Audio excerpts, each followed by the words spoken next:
On July 17, 2014, an SA-11 Buk missile shot down Malaysian Flight 17, 33,000 feet over a Ukrainian war zone, 30 miles from the Russian border. Within 30 minutes, the Ukrainian government blamed the Russian-backed Ukrainian rebels. Within 2 hours, virtually every media outlet, from liberal to conservative, stated unequivocally that Russian-backed Ukrainian rebels were to blame and that the Russians skirted away the Buk missile carrier across the border. Strobe Talbott, former U.S. Deputy Secretary of State, now head of the powerful think tank Brookings Institution, stated unequivocally that it was the Ukrainian rebels, basing his evidence on a rebel leader's Facebook post. Within 4 hours, the Ukrainian government released a highly edited phone call they claimed was an intercepted communication between a Russian general and Ukrainian rebel claiming responsibility for the shootdown of Malaysian Flight 17. Before the bodies were even found, Hillary Clinton, who was ignorant about what happened to 4 Americans in Benghazi for weeks, blaming an obscure internet video, also quickly blamed the Ukrainian rebels and within hours put together an interview with White House talking head Charlie Rose to point the finger at Russia. Obama, as usual, was too busy fundraising and having lunch to make any substantive statement. It seemed like September 11, 2001 all over again, and that the media and politicians knew everything within hours, and whoever challenged the narrative was a conspiracy theorist and in bed with the enemy. Either you are with us or you are with the terrorists. But it's not 2001 anymore, as the media and politicians are regularly caught peddling lies. It was the CIA front group, State Department-funded U.S. aid, and George Soros's front groups that bankrolled the so-called Euromaidan mob that overthrew the previous democratically elected Ukrainian government of Viktor Yanukovych and installed billionaire bankster Petro Poroshenko as president.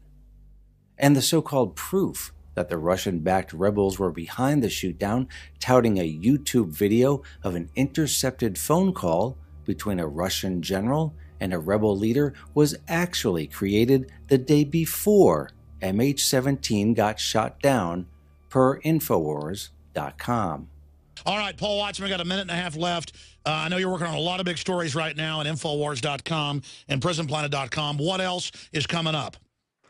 Well, another major issue is the fact that within an hour of this shootdown taking place, Ukraine came out and said, we've got bombshell evidence that implicates the Russian government.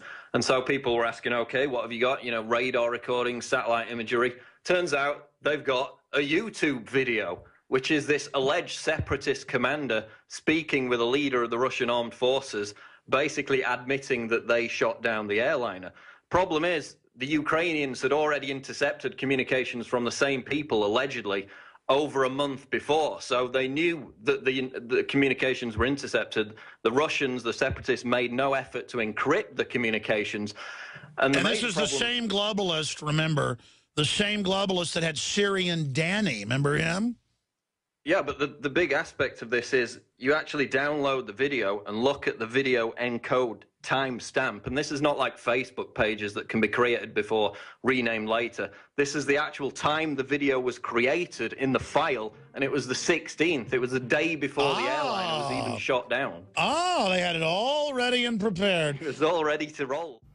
The Brookings Institution, along with its ugly stepsister, the RAND Corporation, backed by the same corporations that bankroll the media, pushed both the Democrat and the Republican administration into endless wars to make sure the trillions of dollars continue to flow into the military-industrial complex so they can't be trusted. As for Hillary Clinton, she is a pathological liar like her husband, so that anything that drips out of her mouth also cannot be trusted. Is this vast right-wing conspiracy that has been conspiring against my husband since the day he announced for president. The mainstream media has lied to us for 6 years about the so-called American Messiah, Barack Hussein Obama. But now, if we question this same mainstream media about the shootdown of MH17, everyone from liberals to conservatives say we are conspiracy theorists or are in bed with the Russians. How about saying, as Americans, we simply want the truth?